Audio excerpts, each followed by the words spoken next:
সূরা আল ইনশিকাক। বিসমিল্লাহির রহমানির রহিম।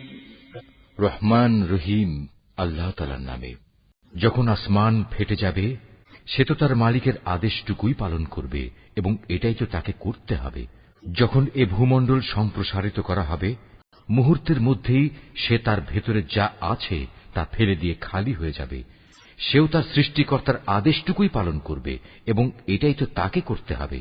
হে মানুষ, কঠোর পরিশ্রমের মধ্যে দিয়ে তুমি তোমার সৃষ্টিকর্তার দিকে এগিয়ে যাচ্ছ, অতঃপর তুমি তার সামনাসামনি হবে। তোমাদের মধ্যে যার আমলনামা তার ডান হাতে দেয়া হবে, তার হিসাব একান্ত সহজভাবেই গ্রহণ করা হবে। সে খুশিতে নিজ পরিবার পরিজনের কাছে ফিরে যাবে। আর যার আমলনামা তার পেছন দিক থেকে দেয়া হবে, সে তখন মৃত্যুকেই ডাকতে থাকবে। এভাবেই সে জ্বলন্ত আগুনে প্রবেশ করবে।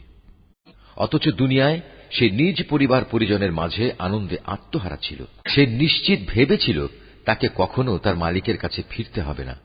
হ্যাঁ, আজ তাই হল। তার মালিক কিন্তু তার সব কার্যকলাপ পুঙ্খানুপুঙ্খভাবে দেখছিলেন।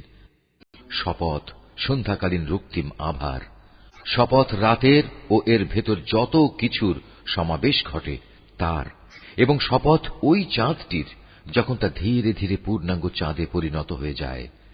তোমাদের অবশ্যই দুনিয়ার একটি স্তর অতিক্রম করে মৃত্যুর আরেকটি স্তরের দিকে এগিয়ে যেতে হবে। এদের হয়েছে কি? এরা কেন মহান আল্লাহর উপর ঈমান আনে না?